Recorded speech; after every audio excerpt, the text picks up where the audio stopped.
guys! Today we're going to unbox the Fujifilm Instax Ginza Package. So, I bought this sa Photoline for 4,500, but it is also available sa Picture City with the same price. Ito yung promo or package ng Fujifilm ngayon sa Instax Mini 9. Ito yung mga kasama sa package. Of course, yung unit, Instax Mini 9, meron siyang 10 sheets na film na kasama, and may battery na din siya. Tapos, meron siyang original pouch, meron siyang original sticker, original mirror card, and original album. So, tingnan natin yung mga nasa box niya. Ang ganda ng packaging niya, in fairness. Sobrang colorful. So, ito yung unit Instax Mini 9. Then, ito yung pouch. Sobrang ganda ng pouch. Yung diamond niya para siyang umiilaw pag natatapat sa araw. Parang gano'n. Ito, meron siyang parang logo ng Instax. Bling bag siya. Cute. Then, meron din siyang ito, original sticker. Na stickers niya. Meron din siyang ganito, Instax sticker. Ito yung original mirror. Pag magsi-selfie ka, ipat mo lang siyang ganyan para makita mo yung sarili mo. And then, album. Bumili na rin ako ng extra sheets ng Instax film. Ito siya. 20 sheets na siya, 10 times 2. Mabibili nyo din siya sa Photoline or Picture City ng 620. Kasi ang alam ko, yung 10 sheets nito nasa 360. I'm not sure. Pero ito. Ayan, ito yung unit. Ayan. Of course, may kasama siyang manuals, pero hindi naman natin itong gagamitin. So, ito may kasama din siyang parang lens, pang focus siguro pag mag-take ka ng selfie.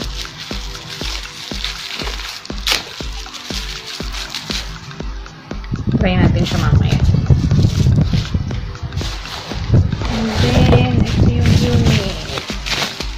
May kasama na din siyang parang handle. Ang ganda. Kinabit ko na siya. Tapos, ito yung mismong unit. Sa ibang Instax, walang itong parang selfie mirror na pag magsa-selfie ka, makikita mo yung sarili mo dito. Yan, nilagay ko na yung battery niya. May kasama na rin siyang battery. Ito, AA, dalawa, yung kailangan na battery. Then, ito siya. Pag papaganahin mo, all you need to do is click this one. Yan, makikita nyo sa likod na nagbi-blink yung color red. And then, ito, makikita nyo na magre-red siya. Siya yung mamimili ng parang, di ko sure kung filter yung tawag dito. Pero pag nasa indoor ka, yan, makikita mo na nagla-light yung parang indoor sign. Hindi siya masyadong kita, pero yun. Yan. Pag mag-shot ka, ito, sa ngayon kasi, nagamit ko na siya, so I only have one sheet of film. Ito. Pero pag bago siya, ang makikita nyo dito is letter S, which is indicates na sample picture siya. Pag in-insert nyo yung film dito, insert nyo yung film, buksan nyo to, and then, yung sample shot is, kailangan nyo muna i-click yung isa, then lalabas yung sample shot or whatever it is na pure black lang siya. Para, then dun pala kayo mag-i-start mag-shot. Makikita nyo dito na 10 sheets siya. Yan. Hindi ko na sasample yung picture kasi sayang yung isang shot. Pero ito yung mga sample pictures na kinuhaan ko. Ayan. Sa selfie, medyo okay naman siya, but yung problem ko lang is, since hindi mo masyadong makita sa selfie mirror dito, hindi mo masyadong makita sa selfie mirror yung magiging itsura talaga or kalalabasan ng picture. So, sobrang laki ng mukha mo pagdating doon. Tapos, sa indoor naman, medyo madilim yung background, but okay lang siya. Sobrang maganda na din siya. Ito. Maganda na yung album niya, pero mas okay kung bibili kayo ng album talaga na pwede yung na iba-ibang colors. Yan. Maganda siya pang gift this Christmas, lalo na sa mga special someones or what. Tapos, I have this package na binili ko sa Lazada para sa accessories ng Instax Mini 9. Ito siya. Tadan! Yan. Since nag-unbox na rin ako ng mga items from Lazada, ito yung mga binili ko. Ito siya from Lazada. Bumili na rin ako ng bag. Kasi mas maganda tong bag na to na gamitin for Instax kasi detachable siya. Meron din siyang hand care. I mean shoulder. Parang ang tawag doon, sling na parang ganito. Hindi ko siya parang ganito. Yan, yung tali niya. Ang color pink. Tapos, yan, nadedetach siya. So, pag nilagay mo na yung unit sa bag, pwede mo siyang gamitin. Pwede mo siyang gamitin kahit hindi mo na siya tanggalin sa bag. Ayan. Parang, ano na din siya, parang cover mo na. Ganun.